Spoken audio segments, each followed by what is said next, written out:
ওরে ওরে মজা, না খাইলে কিন্তু যাবে না বোঝা।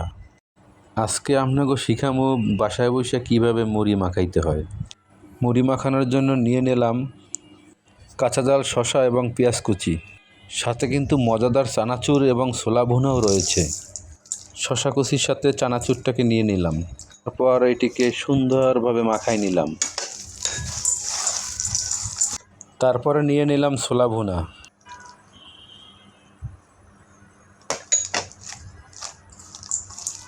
ছোলাটাকেও চানাচুরের সাথে সুন্দর করে আস্তে আস্তেভাবে মাখাই নিলাম। সর্বশেষ নিয়ে নিলাম মুড়ি।